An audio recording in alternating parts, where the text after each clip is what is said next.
All right, I'm gonna call this meeting to order March 15th, 7 p.m. If we could please stand for the pledge. Pledge allegiance to the flag of the United States of America.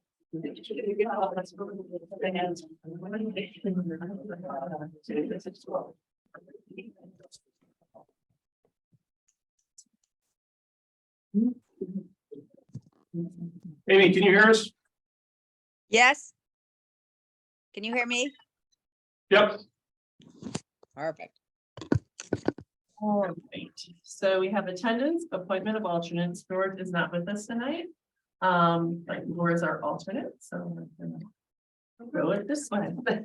All right, number 4, approval of agenda. Make a motion to approve the agenda. Is there a second? Second. Any discussion? All those in favor? Aye. Opposed? Motion passes. On to number 5, approval of minutes, Board of Finance regular meeting, January 18th, 2023.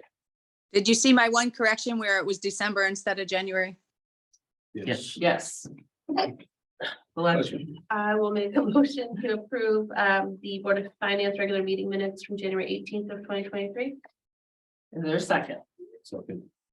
All those in, any discussion? I think on page 3, the top paragraph, where it says he also chaired, the next to the last sentence. Well, it says, well, if failing, and I think it should be well is failing.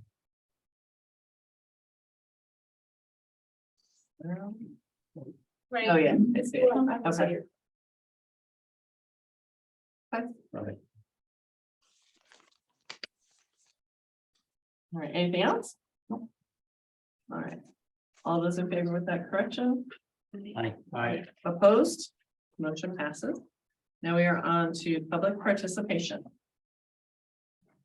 Go ahead, just state your name, address, so she can hear you, please.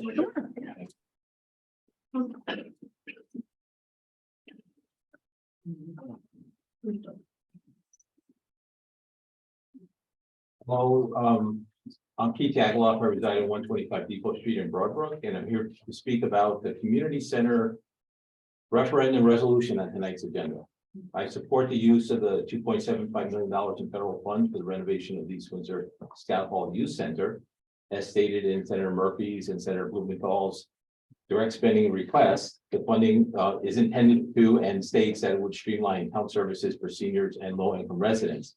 However, I'm against relocating the town hall annex and park and recreation to Scout Hall, as reported by the JI as one of the town's objectives with this project. The Scouts, senior social services, and a potential teen center would already make sufficient use of the space. I'm here tonight primarily, though, to talk about the importance of complying with federal law, the state law, and the charter. This resolution fails to meet the required standards on multiple levels. First of all, the resolution violates federal law. The federal grant necessitates, and when I say federal grant, I'm talking about the Congressional Infrastructure Grant, requires that there's municipal matching. You all know that. There's a federal regulation that controls this. I'm going to give you a copy tonight. It's called 2 CFR 200.306. That mandates that the town's matching cannot originate from another federal award. You can't use federal funds to match federal funds. It's against federal law. 2 CFR 200.306. I went to see whether ARPA money specifically is exempted from this, and the answer is no.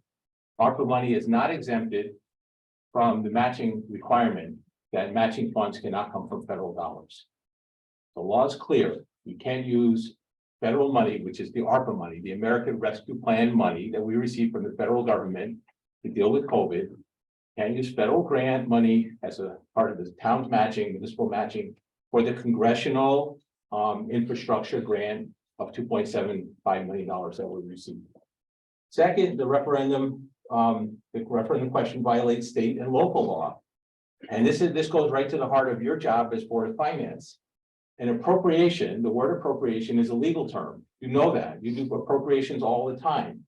An appropriation entails assigning a fund or property for a specific purpose, and thus requires 2 things. There has to be a specific fund or account That's designated for a particular use. All right, an appropriation can't be a vague statement that we're gonna find money from somewhere and pay for something. The resolution lacking in the source of money, aside from the illegal use of ARPA money as matching money, is too vague to qualify as an appropriation. The referendum question states that the cost of the project will be covered by the federal grant of $2.75 million, and then up to $924,000 of ARPA grant money. And then it says minus other sources of funding available to the town for the project. That's your appropriation, other sources of money available for the town for the project. You as a Board of Finance would never make an appropriation so vague to say that the money comes from sources of money available to the town for a specific project. Now, this town has already violated laws regarding this project. First, the direct congressional spending grant was not brought to a town meeting as required under the town charter. That's a law. The charter is the law of the town. Second, the town used town employees and spent thousands of dollars to advocate for the passage of the referendum question in violation of state law. I'm going to give you a copy tonight of the state law that says that you may not use municipal funds to advocate for a referendum question, period. That was violated. In fact, there's an election enforcement investigation that's ongoing at the state level, and there's a freedom of information investigation that's ongoing at the state level. I've been waiting for weeks to get a copy of the grant application that was sent into Senator Murphy and Senator Blumenthal. I haven't gotten it. I've been patient. I filed a FOIA request, and I'm going to file a complaint if I don't get it. That should have been posted from day one on the town website. It should have come to town meeting for vote, because a grant can't go out until it's approved at town meeting for vote. Should have been available on the town website, and I bet you haven't seen it either. We have a right as members of the public to know what's in that grant application. So tonight I'm providing you copies of the federal law, 2 CFR 200.306. So you'll be able to do your due diligence when you vote tonight. I'm giving you a copy of the guidelines for Connecticut municipalities for use of ARPA funds, which states on page 2 that ARPA funds are ineligible uses are applying as matching funds towards other federal grants. Giving you a copy, just so we reference, of the state law that says you can't use municipal funds for advocating the referendum question.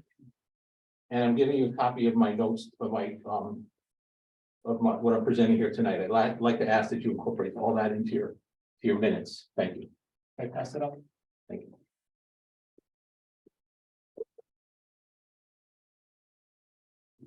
Anyone else?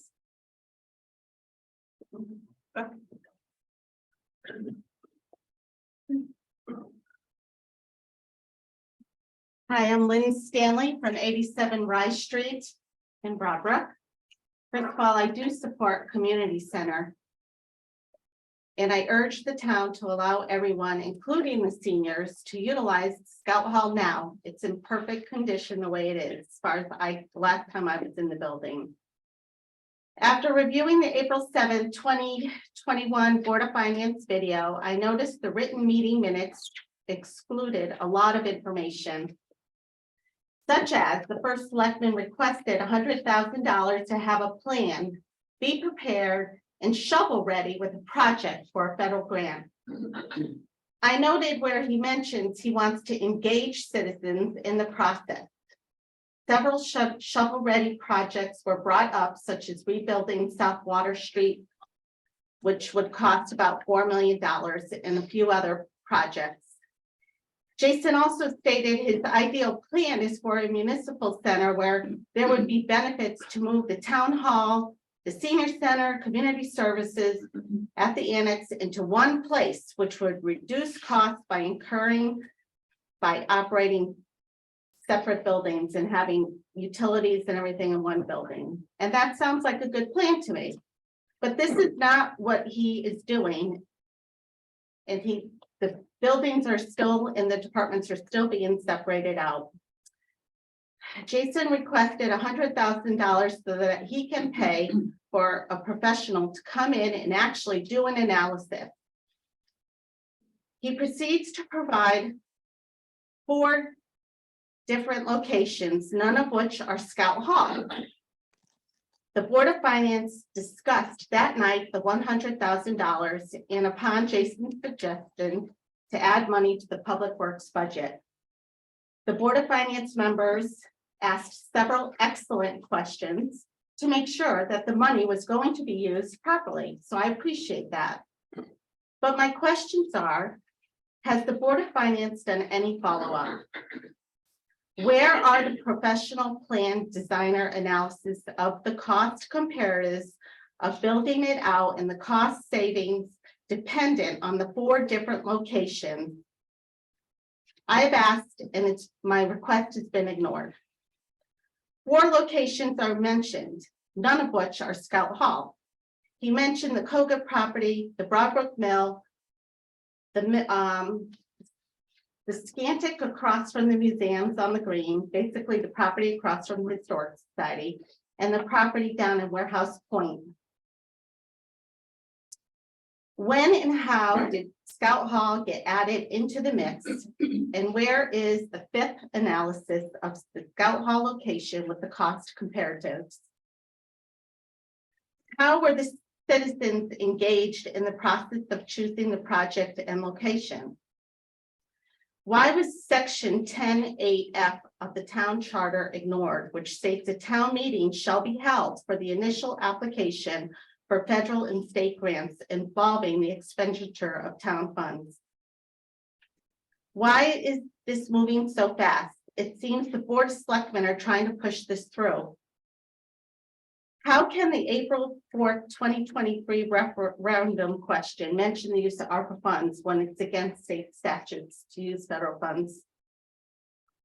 Why are the taxpayers paying again for a separate referendum on April 4th after we already paid for one on November 8th? And then I'm assuming we paid, and I don't know, for the recount that following Tuesday. How much will this all cost us? Several of us have asked Jason for information and he refuses to provide. So how can we be engaged and informed? On November 14th, I asked Jason for an accounting as to how much was spent and a breakdown of taxpayer money used towards the community center project. Unfortunately, this request was ignored. It is now in the hands of the state FOI commission, and they are trying to acquire the information. However, today I came home and I had a letter from the town attorney. It appears that there will be 2 attorneys present at this hearing that I will attend to get information that should be public, it should be on the website, and it should have been provided to me. I want to know, how much is it costing to pay the attorney to send this letter out, to attend these hearings? I think it's outrageous. What I'm asking for is not unreasonable. And I am shocked that everyone on these boards seems to think that this is okay. Jason refuses to provide any information, and the staff at Town Hall are scared to do anything without his approval. Many individuals have been and are reaching out to Murphy, Blumenthal, and Larson regarding the difficulty of getting this information and the lack of transparency. Additionally, a formal complaint has been submitted to the State Election Enforcement Office, not by me, but they have opened an investigation. Please delay the vote, slow down, and provide the taxpayers with information. I would like this to add it to the record, please. Anybody else? I just have. Yeah. Brenda Crockett, 10 Rockville Road, Broadbrook. What I want to know is, I'm not really sure I understand how the vote that was rejected is coming up for vote again. That's the first thing. And maybe when there's other speakers, that'll be clarified. The other thing is, it's really advertised that this is going to be multi-generational. It's going to be for the senior citizens, for the youth. And actually, anybody who's been opposed, even politely and respectfully, from things I've seen on posts, are almost chastised. How could you not care about the senior citizens of this town? How could you not? You know, what's wrong with you? Can't you see that they need, have you seen their senior center and questions like that?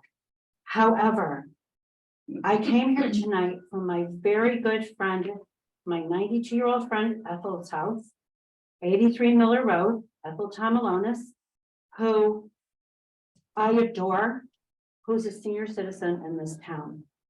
If there's so much concern and caring for why this is being promoted by our board of selectmen, et cetera. Why aren't the seniors treated better in this respect? She called social services, she called looking for help getting transportation to doctors' appointments. He was told, you have a walker, after the conversation, you have a walker, you're a liability, we can't help you. She was told, she said, what am I supposed to do? I have no transportation.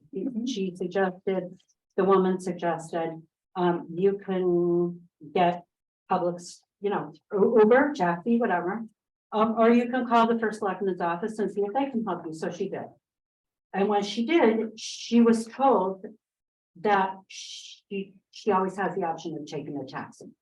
So if we adore our seniors so much that we're promoting this in that respect for those people, why aren't we treating them better? A building's not going to fix something that's not working already. So if there's like, and I'm curious, were the seniors approached about this? She never received a phone call. I have all kinds of old friends in Chapman. I got some, you know, I can name them to you. The Crockett's, Elsie Molnite, I can go on and on. Nobody got phone calls. Nobody was questioned about what would you like to see in this town for the senior services. And so I'm just wondering, whose agenda are we on? Like, if we're doing this to address things for them, why aren't they being sought out? So that's just my input. I mean, it's, if you're doing something for somebody, don't you want their input of some type? And I'm happy to help with that. I'll go knock on doors. That's it. That's it for me. Thank you. Anybody else? Good evening. Rand Stanley, 87 Rice Street. I'm sure you've all heard, beware the Ides of March. Today is the Ides of March. I do support a senior center. I am a senior. Bill, don't you smile when I say that. That being said, I do appreciate the work that this board does very much. I do appreciate the fact that you all recognize that you are the watchdog for the taxpayers' money, because that's what this is.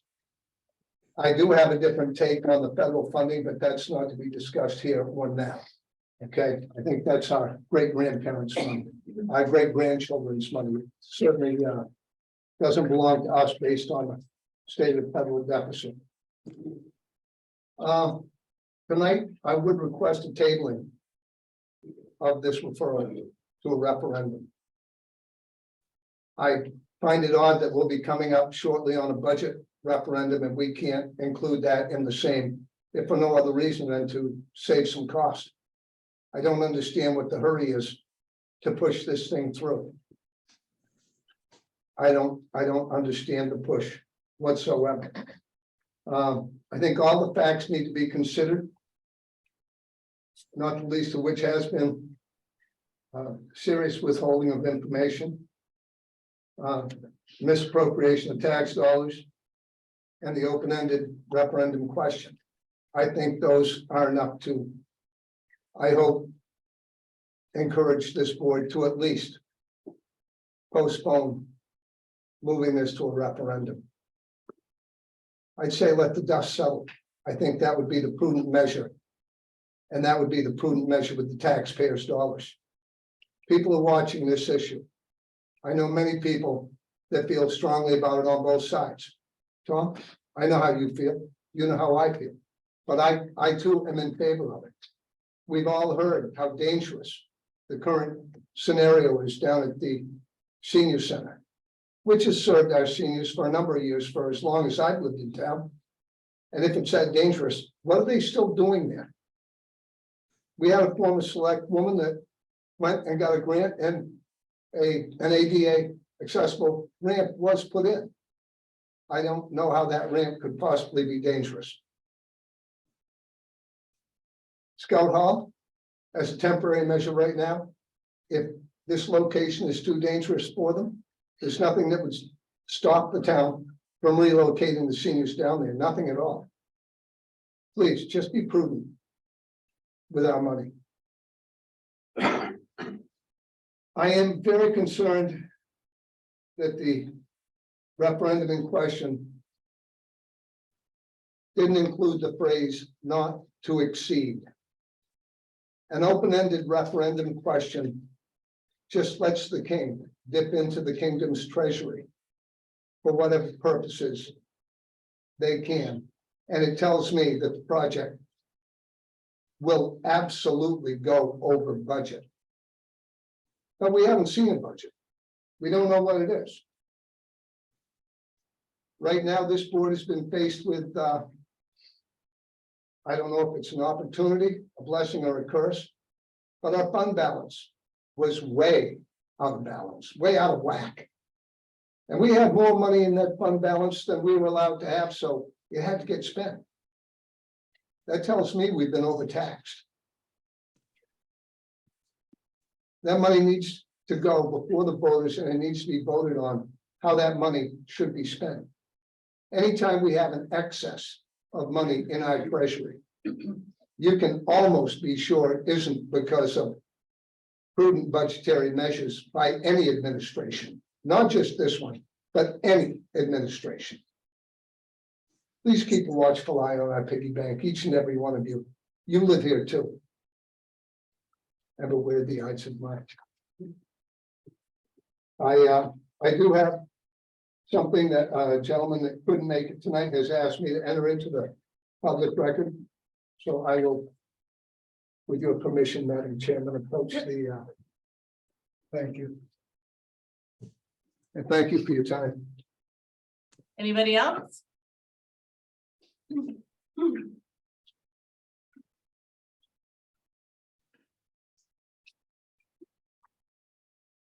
Evening. I'm Bill Duff, local rural Melrose Road. Some of you know me, some of you don't. Lorraine, long time no see. Denise, I'm here to argue against sending the resolution for the Scout Hall to a vote. Got a small handout I put out here. Jason, we mentioned you a lot here. You got one? I don't get it. You don't need it. Okay. Anybody else like a copy? What is it? It's a small handout. Sure.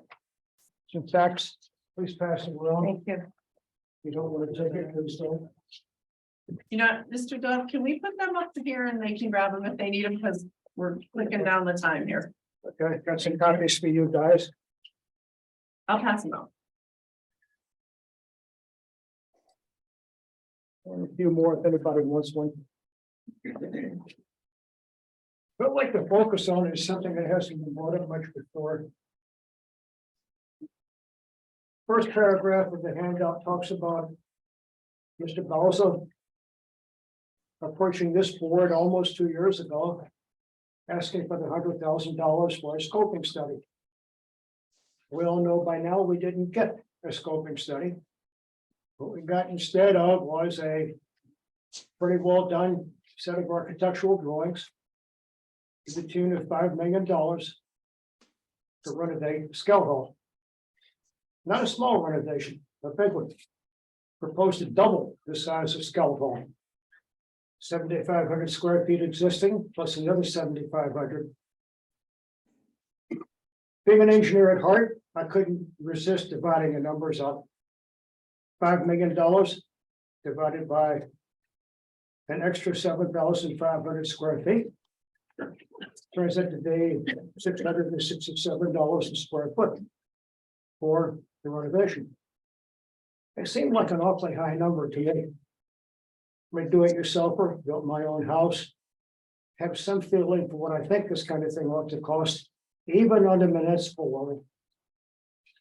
So I found something called the International Code Council, an accepted standard in the industry. It gives some cost values for different kinds of construction. I'm sorry, I don't have any more copies. The business end of this is on the second sheet. At the top, you'll see a caveat. Caveat says not intended to apply to alterations or repairs, which is what we're talking about doing here. Nevertheless, to get some feeling for the number, we skimmed it. It's called category A3. General community halls, libraries, museums. Skim the numbers there. It talks about $200 a square foot and less. Versus 667. I stuck my thumb out. Multiplied by 2. To allow for the fact that we're making a large backfit. To an existing building. I realized we have 1,000 things to comply with. And I said, let's multiply that 200 number by 2. And I came up with a nominal number of $400 a square foot. Nothing I could do could bring me to 667. I can only attribute this to the fact that it's a large backfit to an existing building. Okay, let's continue. We had a referendum in November. The voters said we don't want to borrow. What was it, $3.8 million to do this? The vote marginally passed. We had to have the recount. I wasn't happy with the logic of the recount, but we had it. And instead of a 20 vote margin, we ended up with a magnanimous 23 vote margin. If you want the details of that recount, please talk to me. I'll be glad to tell you. Next thing we know, a month or two ago, Mr. Bowser announces $2.7 million from the federal government. Right up the road here, we had 2 United States senators, neither of which could find Broadbrook if they had to, I don't think. Nevertheless, they helped promote what Mr. Bowser wanted. Please note that before applying for this grant, Mr. Bowser was supposed to have a town meeting vote to get the go-ahead to apply for the grant. Jason, as far as I know, you did not do that. All right. Let's take the $5 million budget that we're talking about here. Tom, I read your nice letter in the JI the other day. I know you're an advocate of doing something over at Scout Hall. Just for grants. Take the $5 million. Let's consider the Kogut property. We've heard a lot about that recently. Subtract off, let's say $1 million for the fact that the site hasn't got water, it hasn't got sewer. Rough number. That leaves you with $4 million to spend for a building. All right. Take the $400 a square foot number, divide A by B, and you end up with 10,000 square feet, not 7,500 square feet. Can you take that to the bank? No. Is it worth thinking about? Yeah, I think so. All right. It may be half cents. But if you're going to build a building and you want to make it as efficient as you can, got a given perimeter you're going to deal with. What shape perimeter would you pick to maximize the square footage? Assuming you're going to build a rectangle. Easy, you'd build a square building. Not an oblong one. The numbers are probably coincidental. But if you take the 6 walls that we propose to build up at Scout Hall, 3 on one side, 3 on the other. Add up the perimeter. You get 400 linear feet. 400 divided by 4 to make a square out of it gives you 100 by 100. Ergo, another way to get 10,000 square feet. Want to see how that goes? There is a rectangle that's narrow. This is how you maximize the area, make a square out of it. A lot of arguments like that could be made to consider a lot of other options besides the only one we've been presented with, which is Scout Hall, Scout Hall, Scout Hall. I urge this board not to pass the resolution tonight that the Board of Selectmen has sent to you to pass. We've made that argument to the Board of Selectmen. The argument has not been very well heard. I'm asking you guys to shortstop this for now. I'm not saying never, never, never. I'm not saying no, no, no. But I'm saying the town should stop. We should look, we should listen before going any further than we have now. We should do what we were going to do 2 years ago. Take a broad brush look at the options. Get some input. Get the town building committee involved. As far as I know, they have not been involved with this. Let's make a better decision perhaps than the one we have now. And then let's come back with another resolution. Let's send it to the voters. And yeah, let's take advantage of the federal money. I'm not saying we shouldn't do that. But I'm saying, please, stop, look, and listen. Thank you for your time. Anybody else? Can I just ask that, people, address the board and not anyone specific in I the, was gonna. okay, sorry. Hi, Rick Memorial, 16 Church Street. I've followed this since it was first presented. And with the addition of the more than 50% funding, I thought it was a good idea before. With the addition of the 50+% federal funding, this becomes a no-brainer.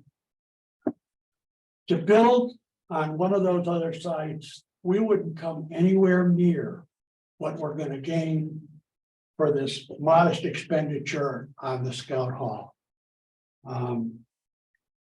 I know a lot of the requests that have been made in the first selectman's office have been required voluminous responses, incredible number of hours of work. And very often we're not really relevant to the specific project. I find the first selectman's office to be responsive to requests for information always, when those requests are within the law and reasonable, and they can be performed in a timely manner. So I would urge you to proceed. Again, to me, it's a no-brainer. The cost, when we look at the comparisons of what other communities have proposed and done, and what it's cost them to build a facility of a similar size, when we look at what the cost of bringing utilities to a property that currently doesn't have them, and it's a lot more than $1 million. So I urge you to go forward with it. Thank you. Anybody? Maureen? Noreen Farmer, 247 South Water Street. I agree with Rick. I urge you to move forward on this. I actually, I think everybody who is here has good intent for whatever reason their intents are. It would have been wonderful that for the past 2.5 years or 2 years that this has been going on, if people had attended meetings and come and sat in this room and listened to the conversation, had the discussion with the Board of Finance, with the Board of Selectmen, as things because of COVID were occurring and monies were coming out and federal funds were being thrown, and the absolute necessity for us to be ready to go. Because if you're not ready to go, you get nothing. And you as a board, and I was on that board at that time, I sat here, we had a very good conversation. We had the ins and the outs and the whys and the hows and what can we do and where should we put it. In a room with absolutely nobody here, nobody cares, nobody comes, nobody shows up, just whatever. Let those 6 people and those 5 people take care of everything until the day that they get angry because the knock didn't come on the door to say, what do you think? That's not how this works anymore. We are no longer a small little town that functions in a very small capacity. We are a $40+ million a year business. Things are constantly moving, constantly changing, opportunities show up, and we put people on elected boards for them to address those things in a timely manner for the benefit of us. And I find it really disheartening that people now come after the fact and cherry pick information that suits their particular situation. You as a board and the Board of Selectmen as a group have done everything you could do to move things forward for us because we had better fund balances, which didn't necessarily have to do with being overtaxed. It had to do with the government giving us some money and a whole lot of other things. But you have never done anything that's not in the best interest of this community, ever. You bear in mind people's pocketbooks. You bear in mind our financial strengths and our financial weaknesses, and you should be commended for that. I trust that you will make the right decisions to keep us moving forward. We have made some real gains in the past couple of years, not huge, but little baby steps, which we're getting there. And you deserve appreciation for that. And I hope that you continue to do that job. And as far as all of the rest of it, that falls to the voters. We get to decide. We get to decide if we want to take $2.7 million or not. And I hope that it gets put out there so we have the ability to speak to it and make a decision. Thank you. Anybody else? You gotta make it quick. We're It'll be dying very on the quick. line here for It will time. be extremely quick, and that is, I don't find it unreasonable for the public to expect the bare minimum of state and federal law to be followed regardless of the intention behind it. One doesn't need to necessarily be at every meeting to honestly present that expectation to any elected board or commission anywhere across the United States. That's it. That's brief. All right, brief. Anybody else? Okay.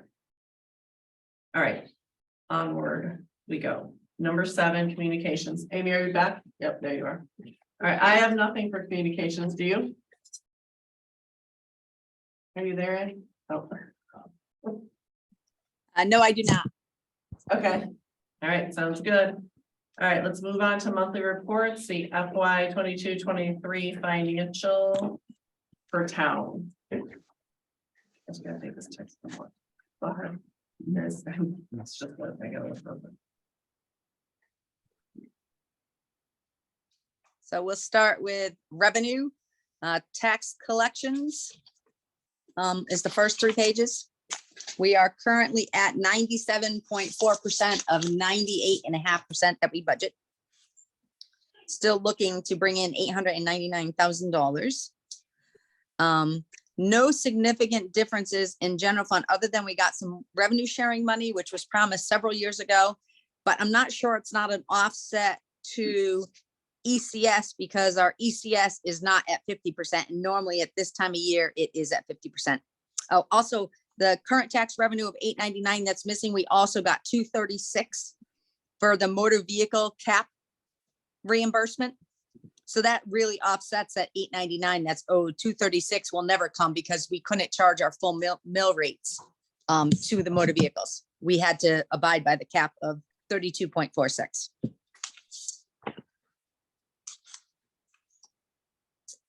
I have done very well in interest income. We're at $274,000. We did increase that in next year's budget. You'll see to $100,000, not knowing what will happen in the economy, but thinking that we'll get more than the 25 that we got last year and the year before. Town clerk is a little bit over in conveyance.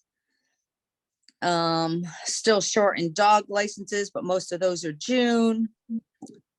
Building, we're at $118,000 over budget, a total of 368. That's just reflective of the activity relating to building permits. And I think that's really it. We have some of our money in Park and Rec is over, but that was last summer. But so there will still be a little more for this beginning of the season. That will be in our reports through June 30. So that's it for revenue. Does anybody have any questions on revenue? Good on it. All good? Yep. All good, Amy. Okay, and then expenditures, there's nothing other than social services. Unfortunately, we need more general assistance money, and you'll see that later in our transfers. Have some savings in our PD because they've had some retirement, some vacancies. The person coming back from military was intended to be there all year. He didn't come back until November. So there's some savings throughout the police department, which are offset a little bit by they've almost spent all their overtime already. They have spent 325 of their $354,000 in overtime. But there will be savings offset in the officer salary to cover that overage. Let's see, I don't know that we have any others other than social services, which I just told you about. Does anybody have any specific questions on town expenditures? I didn't have any after reviewing the reports. And then I just have the CNR in here for you guys, so you can see where the balances are of the projects that are out there. And you will notice the 1.2 million for the community center is the town grant match. And when that was put in place almost a year ago. That's it for expenditures on the town side. Any questions? I'm good. Okay. Yeah, we're gonna kind of. All right, thank you, Amy. We're gonna move on to 8B, Board of Ed, FY 22-23 financial. Sure. So just wanted to share a few kind of positive bullet points with you guys tonight on the current budget. So the food service and the Family Resource Center account cleanup has been completed. So starting next month, you'll start to see on the year-to-date reports a much clearer financial picture of how the food service and the FRC program is operating. Obviously, that was a bit of a mess in the past, but I think we have that in the right spot now. We successfully issued retroactive pay to the paraprofessional bargaining unit, and we are prepared to issue any further retro pay. We're continuing to monitor the heating and gas costs. Obviously, that's kind of a volatile market. I've been in contact with a number of our utilities just to make sure that we are going in the right direction. So I feel confident in the numbers we have there. And then the big thing was, and we'll talk about it in I think another item here, but the reconciliations have been caught up and are up through March now. So we do have a set of best practices in place now. So every month we'll go through, make sure that's reconciled, and we won't end up in the same position we ended up in the past. Other than that, I have the year-to-date report attached there. So if you guys have any questions, I'd be happy to answer them for you. I just have a quick one. Just looking at the final numbers of the report you gave us here. So year-to-date expended is the 16 million. That's obviously bills that have all been paid, I assume, and encumbrance is what you have coming. So it leaves an available budget of $2.2 million. Where do you think you're gonna finish the year? Any estimates? So I've been working on those. My plan was to present that to our finance subcommittee at the end of or at the next meeting. I don't want to give you a set number quite yet because I am still working on a few things, but I think we're going to end in a very positive position. Okay. Thank you. Anybody else? All good? All right, so we're gonna move on to FY 22-23 transfers.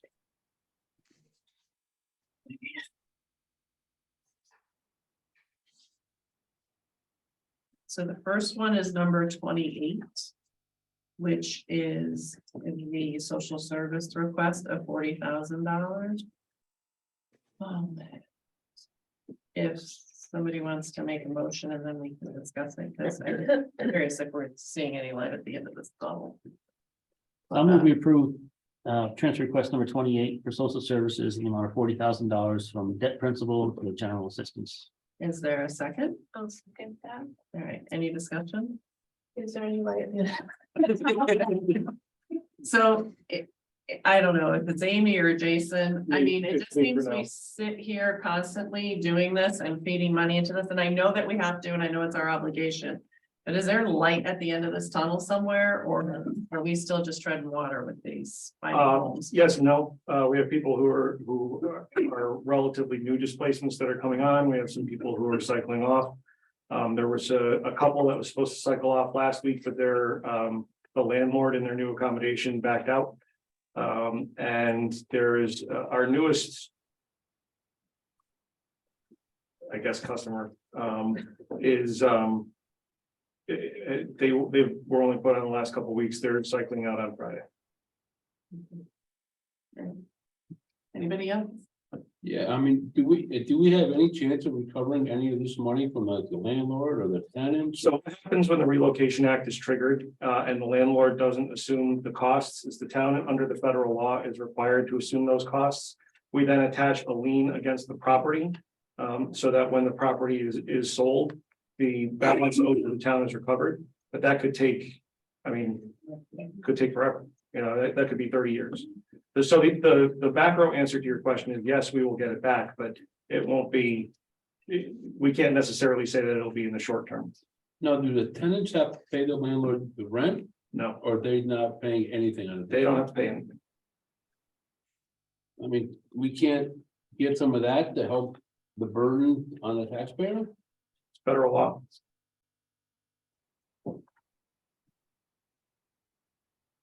Anybody else? Any other discussion? All right, all those in favor? Aye. Opposed? Motion passes. All right, next is number 29. I'll move we approve transfer request number 29 for the selectmen department, in the amount of $400,000 from the use of fund balance to CIP allocation for the study of the HVAC engineering for the school buildings. I'll second that. Okay. Any discussion? We have discussed this numerous times, so, I think we've had, yeah. so, all right, all those in favor? Aye. Opposed? Motion passes. I'll move we approve transfer request number 30 for town properties in the amount of $400,000 from to the CRN fund to the school engineering project. Is there a second? Second. All right, any discussion? All those in favor? Aye. Opposed? Motion carries. 31, treasurer. I'll move we approve transfer request number 31, the amount of $2,000 from contingency to payroll services. And a second? Second. All right, any discussion? All those in favor? Aye. Opposed? Motion passes. All right, we are on to reconciliation, which we heard from the Board of Ed. So are we all good? Yes, we have reconciled all our bank accounts through February, and we are reconciled with interfunds with the Board of Ed through the end of February. Thank you. All right. All right, so we are on to number 9, Board of Selectmen updates and referrals and community center resolution. I can speak to just Board of Ed updates. Just recently, we had the PD department bring the K9. But wait, hold on one second. It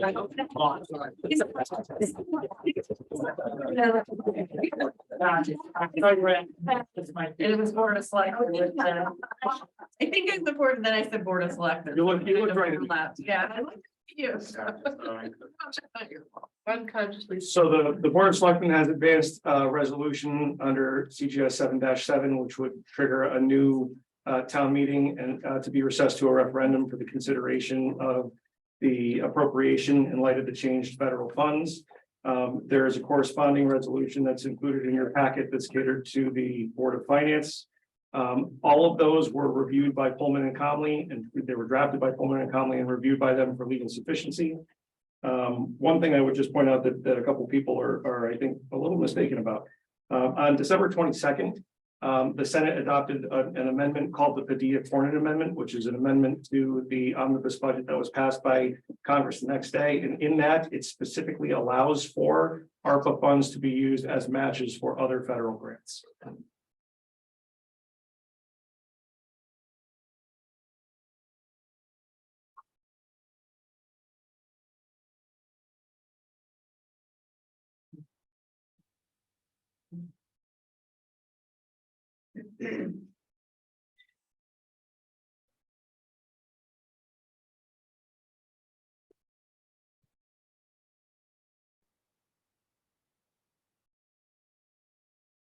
Right, so does anybody have, number one, any questions for Jason just yet? Or do you want to take some time to review the resolution again and anything you were given? I mean, we can do like a 10-minute quick recess if you want to. I just have a, I'll make a comment, I'll have a question. Okay. I've heard the comments that were made tonight, and the one, and Jason did address it, is the fact that the money from the ARPA can be used for this project, and that was vetted by our town attorney. And it was also approved, there was a town meeting action sometime last year, I want to say it was in May or June, where we had to do a one-time election to effectively accept the money as revenue recovery. Amy can correct me specifically on when that was, but in that, for municipalities that received less than $10 million in ARPA allocations, the restrictions were lifted with a few exceptions. You cannot use it to pay down pension debt. You cannot use it to as a tax assistance or a tax offset, a revenue offset in your budget. Anything else is pretty much uncommitted. There's one or two other exceptions, but the generalities are for municipalities that received $10 million or less. As long as you made that one-time election, you can use the money for whatever project is deemed appropriate through your normal appropriations process. That's what we're going through. The Board of Selectmen made a recommendation. The Board of Finance would act on that recommendation, either up or down. Then the question goes to a town meeting and a referendum, the standard practice that we use. I just like to share that the one thing we can't use it for, other than the two Jay mentioned, was also we cannot replenish fund balance. There you go. So, I mean, I understand the reason for the new resolution is it's, at the time of the last resolution, the money was not available from the federal government. The money was included in the federal budget, which was adopted on December 23rd. The original motion or the original referendum was held on November 8th. So no, we didn't know we had it at that point. Any other questions? No, just, Discussion? yeah, I mean, I'll just say, for me personally, this does not feel rushed, right? I mean, I feel like we've been talking about this for quite some time. I also feel like it was very thought out before it came back to us to review. So me personally, I'm not feeling that it's a rushed decision.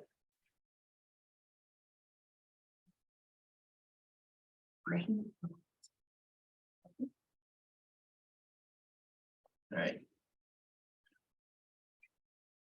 I agree. I mean, I feel like it's been many conversations back to years and years ago, but a year ago, but and I think I've heard everything everybody's had to say. I will say some things seemed really targeted to be a little too personal, which doesn't bode well in my opinion. Just my opinion. So, and I do realize that we have a lot more money that we got that we didn't have before. So if you guys are comfortable, we can just put to a vote to put forward the resolution, if that's what you'd like to do. And somebody would have to make a motion. Okay, I would make a motion that we would just be to accept the community center resolution As put forward to us. as put forward to us today. Is there a second on that motion? I'll second. Okay, any more discussion? All right, all those in favor? I Okay, I just want to make sure she heard everybody. Okay, opposed? All right, I abstain. okay. All right, but the motion still passes with 3. Okay. All right, we are on to, do you have any other updates that we need to know about or anything else Nope. going on? We're all good? All right. So Dr. Tudor. Sorry, Or education updates and referrals? Absolutely. So just to give an update since the last time I've been here, just on some recent events. Recently, we had the police department bring, our friend, the K9 dog Milo to visit our Thornbrook school, which is always a big hit. Last week we had a well-attended, middle school band concert. That was filled with parents, and certainly as we're coming back to more in-person events, something that we're priding ourselves with. And recently our high school girls basketball team made it to the second round of states. Hard fought loss, but I'm positive we return all players, and there's no seniors. As far as upcoming events, we have an internet and social media parent presentation. Certainly, I think that's something that all parents can benefit as far as with the challenges of monitoring social media as far as their kids, and that's in partnership with the state police, and that's going to be Thursday, March 30th at 6 p.m. at the high school. Also upcoming, it is during school vacation, but on April 13th. We're scheduled to have our softball field dedicated for Karen Drake. For many may be aware, as a retired teacher and coach for many years within East Windsor. Currently, if anyone's interested, our middle school is running a fundraiser for a band for participation at Six Flags for Battle of the Bands. Also, middle school is currently in the evaluation process as far as evaluating kids for talented and gifted as we further expand that program. And we're getting geared up for spring sports, in which middle school is running baseball and softball, and high school is running baseball, softball, and track. So a lot of positive things happening. Thank you. All right, so now we're on number 11, new business. A Board of Selectmen budget presentation. And now it's time for something completely different.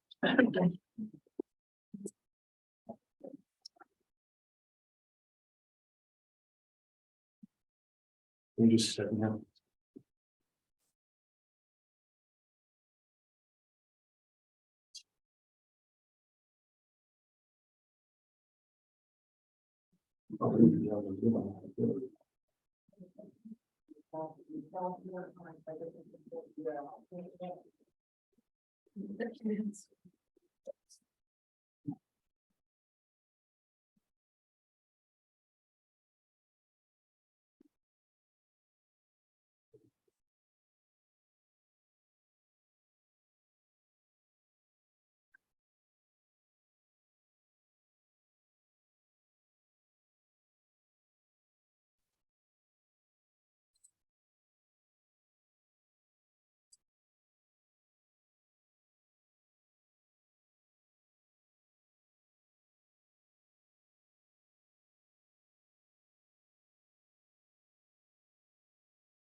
All right, good evening. I am happy to be here tonight to present the Board of Selectmen's FY 23-24 budget recommendation to the Board of Finance. I'm going to start off with a little bit of older information. This is the same chart you saw last year. This is the demographic data breakdown in the town of East Windsor. It is updated through Advanced CT. They just haven't gotten around to updating they do the update once a year, and we're just a little bit ahead of them this year. So the story is substantially the same. Our population of East Windsor residents that are under 5 years old is about 682 people. Our school age population is about 1,365. Our working age adult community is 7,412, and we have about 1,986 senior citizens. East Windsor as a population is about 10% older than Hartford County as a whole.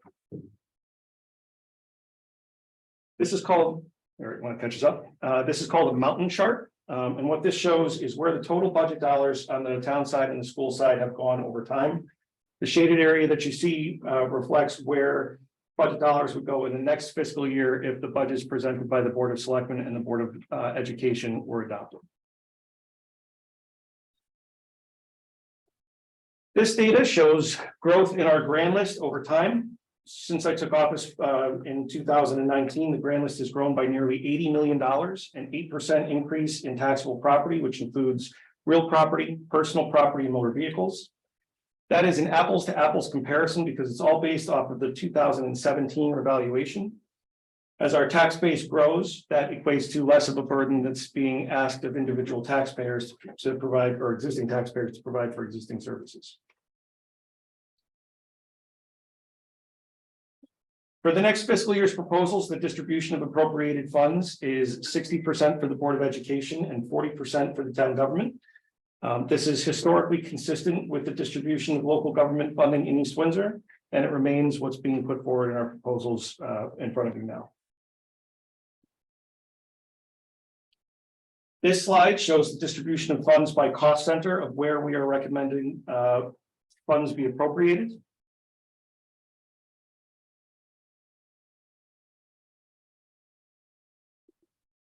Now we're going to look at where the dollars on the town side of the budget are going.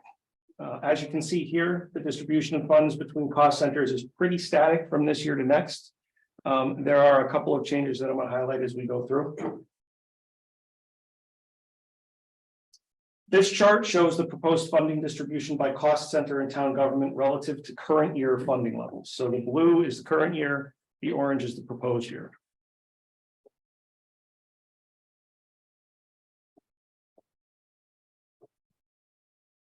This is general government current year versus department request versus my recommendation versus Board of Selectmen recommendation. The only change between my initial recommendation to the Board of Selectmen and their final one pertains to the registrars of voters. The initial submission put forward by the registrars calls for increased compensation for them, as well as the hiring of a part-time office worker, most likely on a per diem basis. When the board sat down with the registrars for their budget presentation, a number of questions came up and they were asked, they being the registrars, were asked to review their recommendations and provide some additional feedback to us. When they did return that additional information to us, the registrars were no longer in agreement with each other as to what their budget should look like. So as a result, the Board of Selectmen did our best to put together a workable budget for them based on information as we understood it. But as you guys go through your deliberative process, you all should spend some time looking at this budget, talking with them, understanding what they're advocating for, what they disagree on, and considering hopefully what the Board of Selectmen thought as well. Other areas of increases here include additional funding for the Cemetery Association, an increase in our liability, auto, and property insurance. That increases, although we signed a renewal which has a 0% premium increase for this year, the dollars are going up because our cybersecurity insurance is not covered by that lap renewal and cyber insurance rates are going up. The planning department budget, as you'll see, is being reduced by $8,793, largely due to the elimination of a currently vacant part-time clerk position.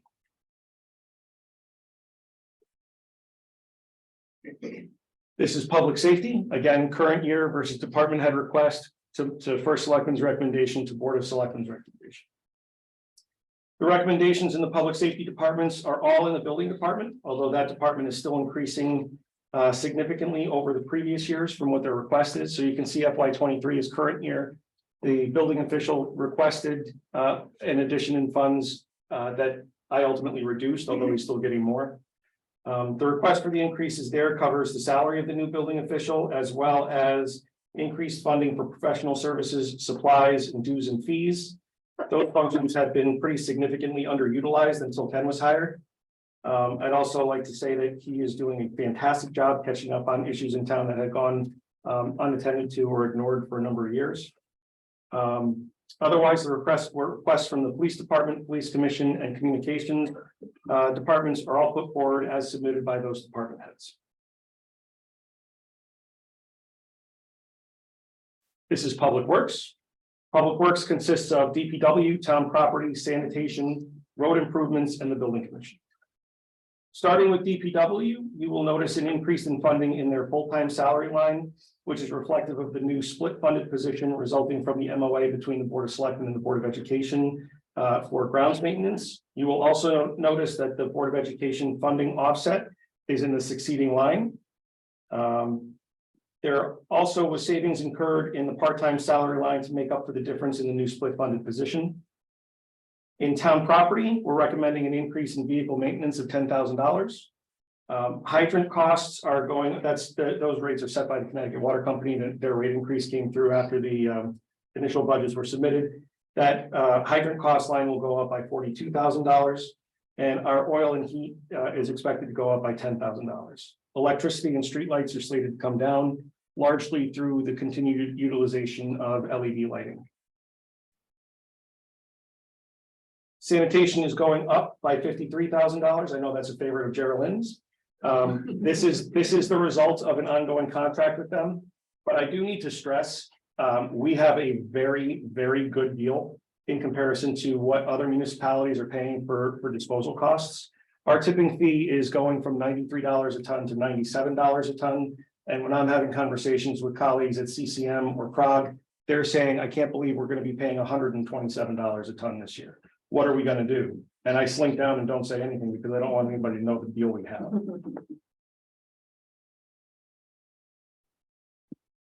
This next department is community services. Community services consists of senior services, social services, parks and recreation, the elderly commission, the historic commission, and libraries.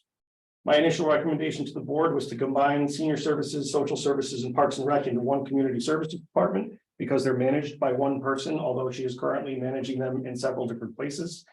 But I've since pulled that recommendation back. The proposal in front of you keeps things status quo from an organizational perspective.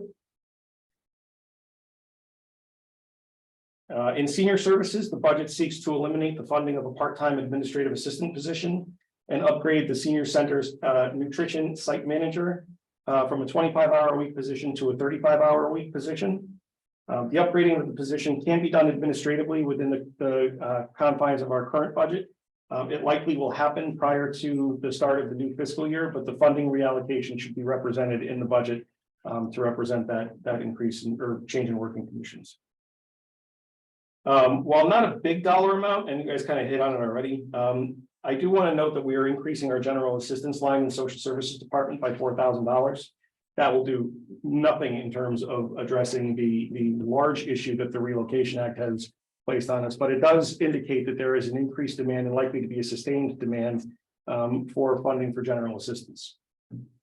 The town has been trying to manage a number of these displaced families, in some cases for over a year and a half.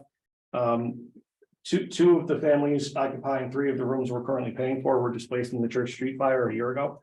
And the issue with the Federal Relocation Act is we're on the hook in order to provide shelter for them until we can find like kind accommodations. That doesn't just mean you had a 1,100 square foot apartment, we're going to find another 1,100 square foot apartment.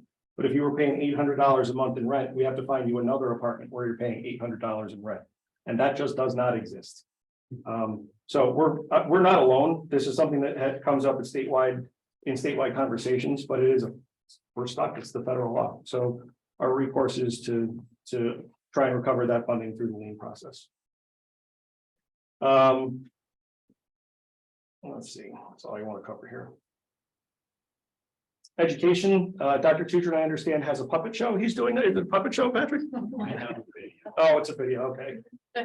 So he and his board are going to talk about their recommendation, and I won't cover more of that. In debt service, this is a significant change. So we, in the last, what the Board of Selectmen is proposing to do here is to take $200,000 from our debt service line and move it into our capital and capital improvement line. The reason for that is because, as you'll all recall, in 2021, the town paid off an additional $3.5 million in long-term debt.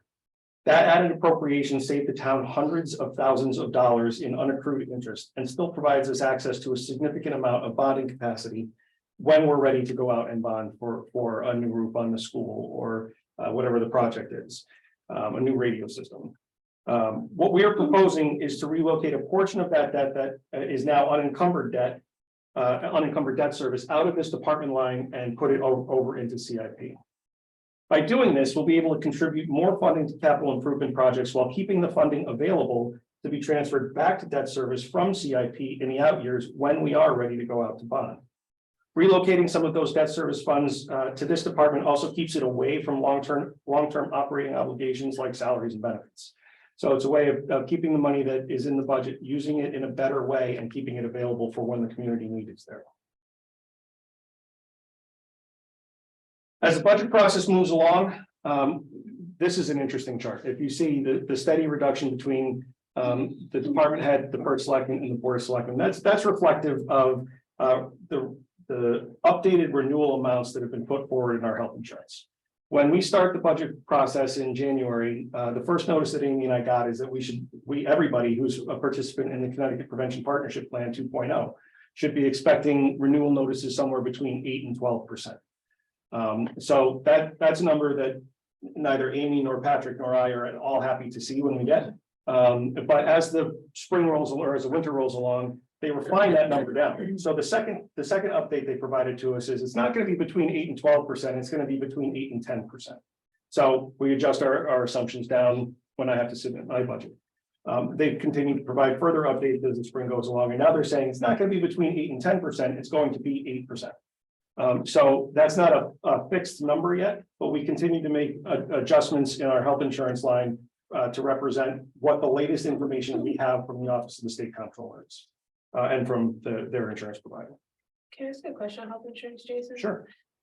Just because last year, didn't they say that it was gonna be like, I don't remember, I think it was like 6% or something, and then it ended up coming in at like 11, like it came up significantly. So yeah, yes and no. So they, in that case, was the insurance broker that the town uses, a company called One Digital. That was not what the comptroller said. Okay, They told us, One Digital told us that the state is going to be use ARPA dollars to offset the health insurance premium increases. So they're telling people 5%, but we really think it's going to be 0. So, okay, that's the number that we heard. And Patrick and I budgeted for 5% increase in our budgets with the real solid hope that it was going to be 0. And then when the state actually put out their numbers, it was in like late April, I think. When they put out their numbers, they said, yep, it's going to be 10.5%. So needless to say, Dr. Tudrin and I were not very happy with our insurance advisor. But that number had not come from the comptroller previously. It had come from One Digital. We were not alone in that. Every town who participates in Prevention 2.0 was livid. And everybody let the comptroller's office know about it. So they were, in their defense, pretty vigilant this year about providing their assumed numbers much earlier in the process. So what we're working off of is not One Digital's numbers. We're working off of the comptroller's updates as they have been rolled out. thank you for the clarification. Yep. I should go back. We're also seeing some savings here in reductions for workers' compensation. That's based on our experience in historic trends. So that's just a modest reduction. So revenues. In addition to sitting down with department heads and asking what their funding needs were for the coming year, we also sat down and asked them about their revenue lines. This isn't something that's typically done at the first selectmen's level or at the board of selectmen's level, but a budget really is made up of two parts. It's expenditures and revenues. So I wanted to include our revenue recommendations as well. After meeting with those department heads in those meetings, we came to the conclusion that we should increase our motor vehicle supplemental by $25,000 to a total of $350,000. Our building department fees by $50,000 to a total of $300,000, and our interest assumption to a total of $100,000. Each of these increases is supported by historical trends, so we think they're relatively safe. In talking with the tax collector, we also should decrease our aircraft revenue by $500 from $4,300 down to $3,800.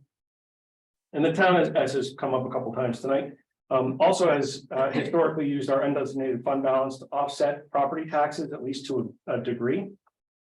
This lessens the tax burden that residents and businesses are asked to support.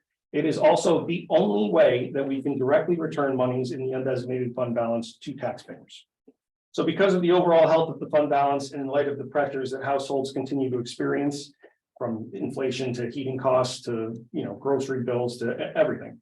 And in light of certain economic development projects that we know will bolster our tax revenues next year and in the futures. In future years, we are recommending that the town use 1.2 million from the fund balance this year, up from 750,000. Again, this is the only way we can return a budget surplus back to the taxpayers. And we are at a high level. Where does that leave our fund balance now? Amy will get you that number for real. I don't want to give you, I don't want to misquote you. So assuming no additional changes to the expenditure requests from the Board of Education or the Board of Selectmen, and assuming that the revenue recommendations that we are putting forward are included, the mill rate would go up by 0.11 mils to 34.49, which is lower than any year that I took office except for the current year. For the town government, that request is for an additional $621,658. Breaking that down, $215,000 of that is tied to increased benefit costs. $98,000 of that request is tied to non-negotiated wages. We currently have 3 contracts that are in various stages of out of contract and in negotiations, with some of those assumed contractual obligations comprising the increase in that line. We also expect some of those will clear out before you guys are done with the process, so those funds will be able to be reallocated back to their appropriate lines in the appropriate departments. On one other note, on benefits, we are at the end of the 27th payroll in this coming budget cycle, the FY 23-24. While that pushes things upward a bit in this proposal, it will also lead to some significant relief in benefit costs next year. And lastly, I would like to end with a number of thank yous. First, to the members of the Board of Selectmen, who over the last 4 years have each approached the budget making process with the very best of intentions for the town in mind. Their collective collaboration has brought the town to a much better place, and I am grateful for each and every one of them and for the teamwork that they show. I also want to thank our town department heads, who all work hard to bring their budgets in line with the goals that were set forth by the Board of Selectmen and the Board of Finance.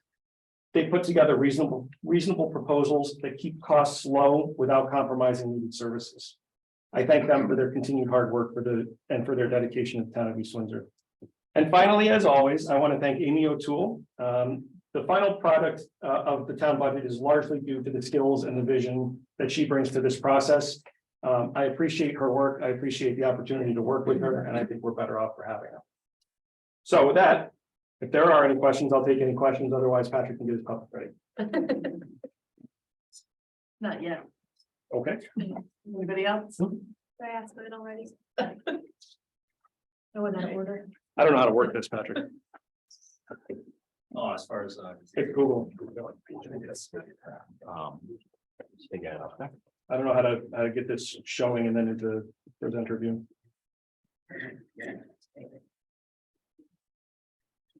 Okay, so you need that. I'm going to show this. remember last year you did one. Last month. I did it for you. Did you? No, it's not. Past performance is not a guarantee of future returns. Okay, so now. Short.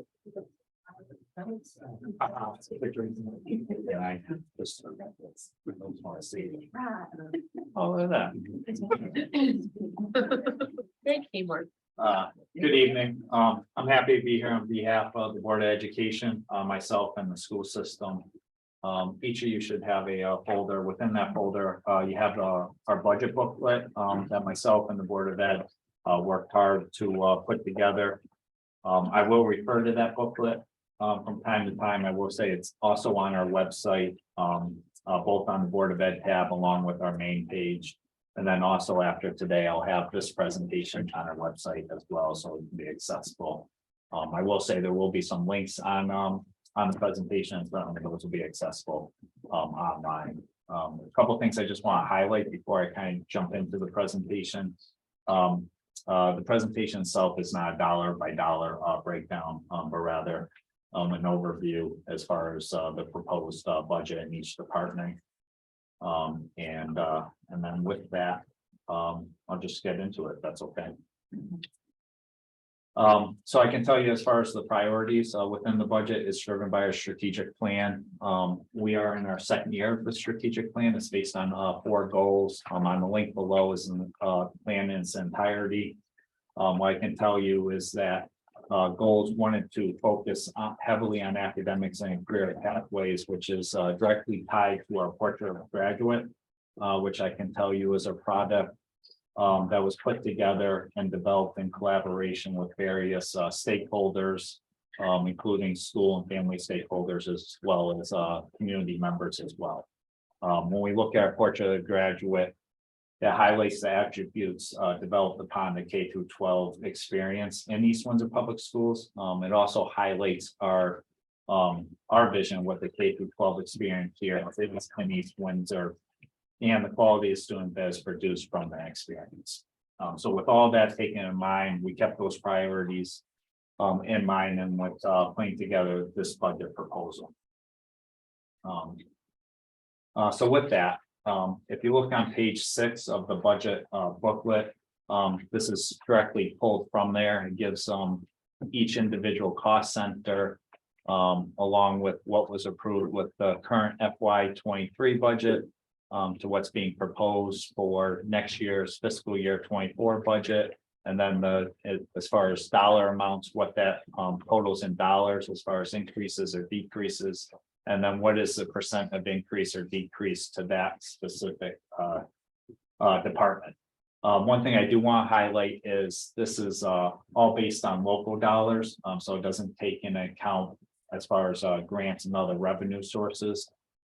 In the back of the budget booklet, starting on page 43, there's an overview as far as the grants, where the funding for those grants go towards, and along with and the description with that.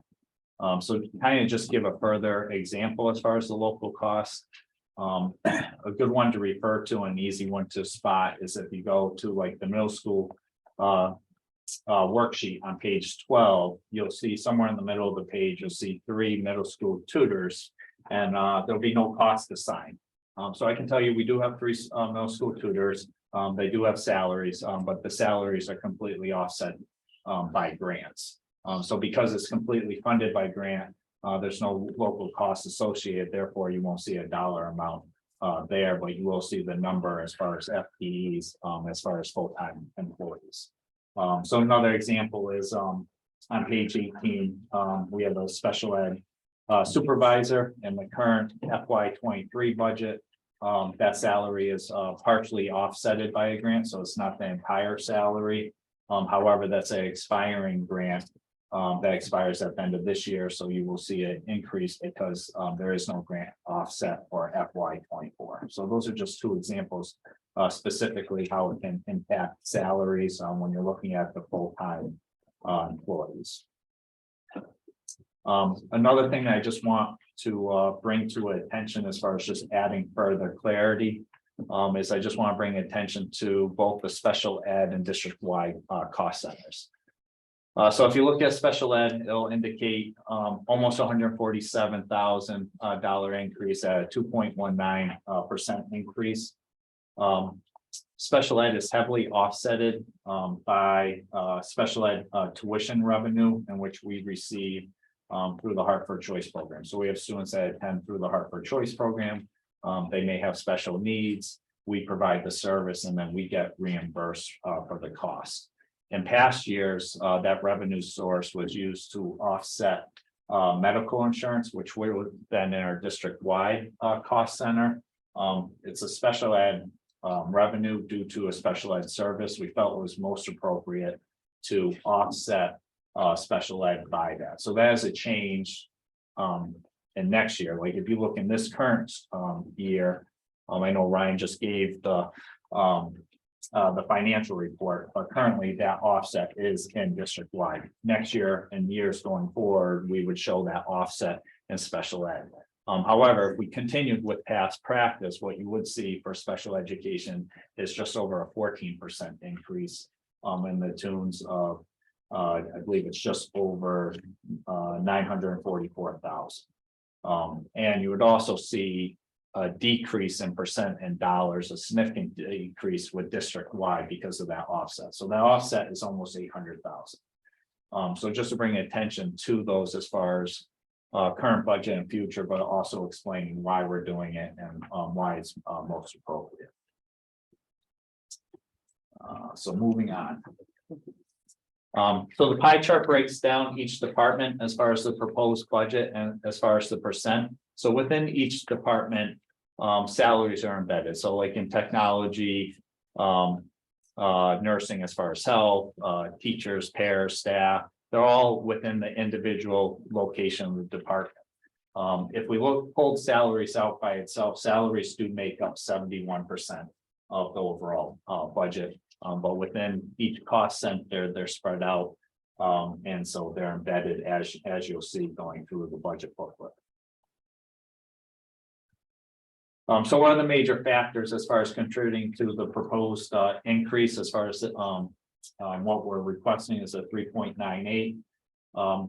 One factor I've already indicated is special ed tuitions and transportations for new students. So since we have finalized the FY23 budget, the current budget that we're working in, we've had 4 unplanned, unanticipated private special ed tuitions and transportation, which is an additional $471,225, which by itself, just those 4 programs is a 1.83% increase on the overall FY23 budget. And I know the first selectman was speaking to medical insurance. I know the town is also utilizing the projection that just came out recently this month at the 7.4%. As previously mentioned, that's on top of a 10.5% that took place last year. That alone is almost 250,000 as an increase, almost a 1% increase on our overall operating budget. So if you take those 2 alone at 2.8, the remaining increases are just over 1.1%. To kind of put that in further perspective, if we just remove the mandated increases for the 4 special ed placements and transportation, set medical at a more reasonable 5% increase, this current budget proposal will be coming in approximately at 1.84%. Also, I mean, when you take in the totality of the special ed costs, that alone is a 3.7% increase on the overall FY23 budget. And again, not again, but previously stated when I did the superintendent's proposed budget, surrounding districts are coming in anywhere between 4 and 10%, and most of them will be between 5 and 6% just in comparison. One of the things we've worked hard to is to absorb the reduction in grants. So if you look as far as what we are scheduled to receive this current school year versus what we're scheduled to receive next fiscal year, we have a reduction of over 310,000 in grants. That's primarily due to our ESSER grants. So we've had a series of ESSER grants, 3 primarily. So you had ESSER 1, ESSER 2, and then ARP ESSER. You may have been reading in some as far as other towns, as far as a funding cliff. I will say we were strategic in our planning as far as what we put in those grants to minimize the impact of the funding cliff. So for example, rather than putting things in ESSER 1, things in ESSER 2, and then additional things in ARP ESSER, the grants were staggered as far as the expiration date. We put a lot of the same things in ESSER 1 as we did in ESSER 2 as ESSER 3. So basically they just carried over. For example, we have a nurse in one of the ESSER. They were in one ESSER, carried over to the next ESSER, into the next, so that it continued. So it reduced maybe the number of things that we put in, but allowed us to minimize that funding cliff, if that makes sense. Same thing with the curriculum supplies and other areas.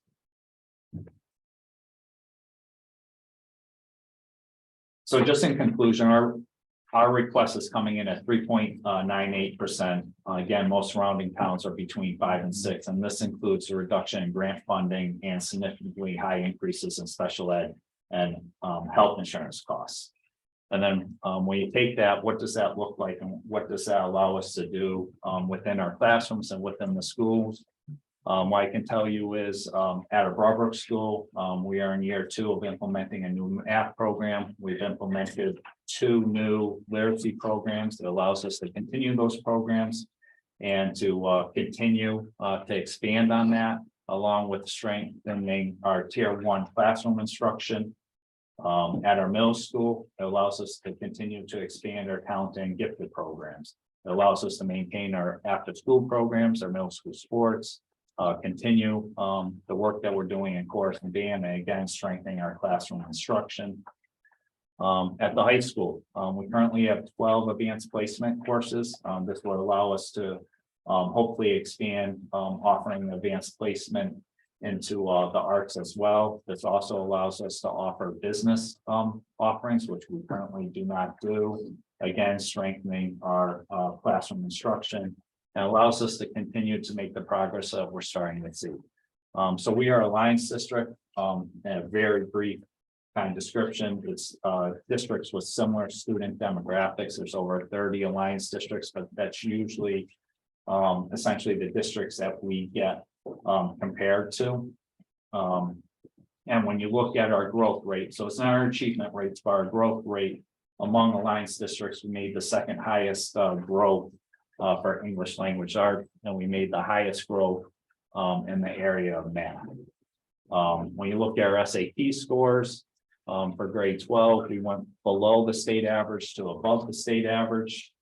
And when you look at the number of advanced placement courses taken, along with the percent of students that are passing advanced placement tests, we're seeing significant increases with that too. So allows us to continue that good work. And then also we're seeing the FAFSA and higher percents being completed. What the FAFSA allows is financial aid for students that are looking, which we would urge and encourage all students to go beyond as far as vocational, technical, or college. And certainly this opens the doors for financial aid, and we're seeing higher percents of students including that as well. So much so that we've been recognized as a tier 1 by the state for our work in that area.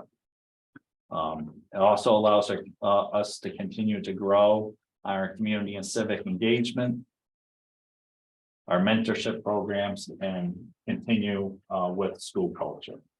And I could go on and on as far as the things we're doing in the school district. I thought a better way would to hear a couple of student testimonials, which I can tell you this short video was put together by Sharon Whalen. What I will highlight is an East Windsor graduate, an East Windsor staff member, a parent of a East Windsor as well, and I heard it's her birthday today as well.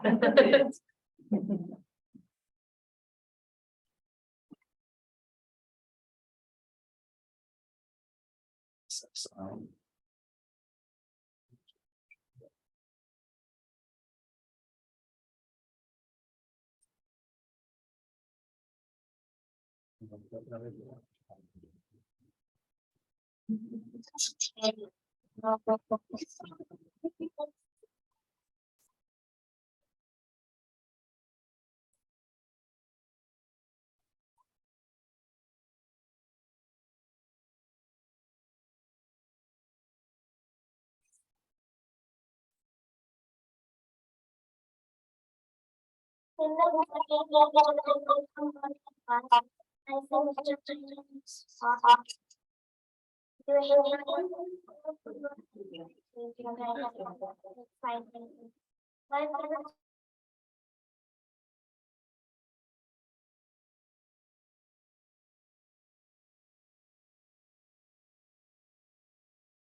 These are the moments that always win.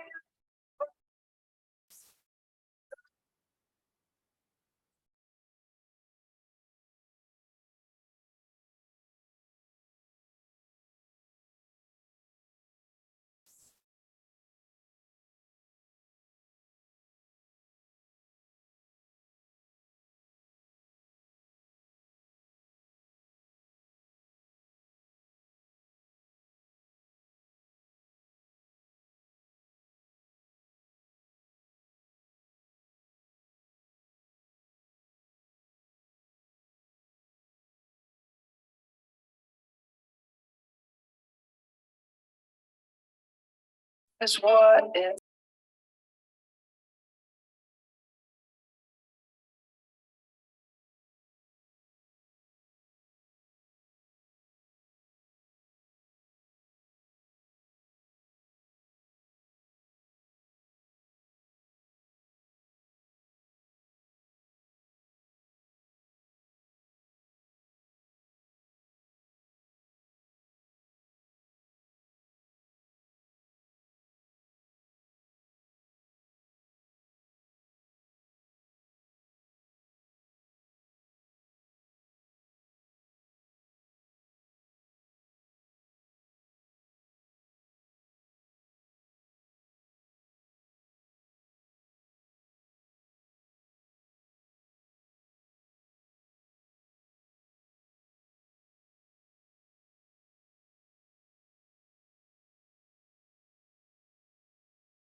Definitely better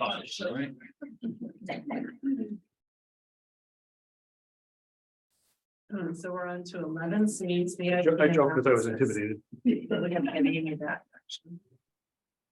Here. Here. So both C and D are actually things that you guys had in your February meeting package, but because we didn't have a meeting in February when I was sick, I include them again as we prepare for budget. So the CIP analysis just shows what our beginning balances were, new money that was put in, what's been spent, and what's out there for each CIP project that's out there. And then 11D, the question was how much was in fund balance?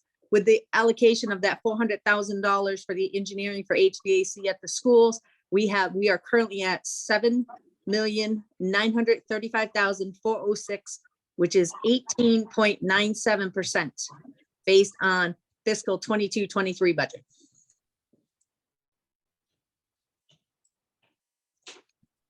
And it's the very last page of your package.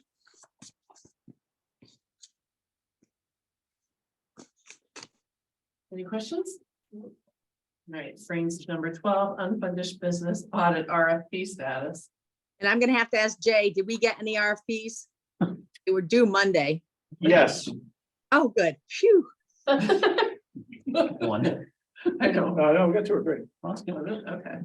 option. So I will put together an analysis for you guys for next month.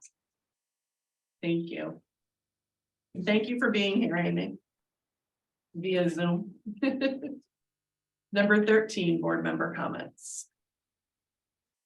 I'll start at that end. Sure. Yeah, I mean, I'll just add that, I appreciate the public participation. I respect everybody has differing opinions. But I'll just definitely reiterate that I don't feel that any of the decisions made across boards were made quickly. I feel that it was a very thought out. I also have never felt that our first selectman has worked unilaterally on anything. I feel that he's very respectful, and always, looks for the opinions of his other board members. So thank you. No, I get her plenty, maybe they're in the budget process. So.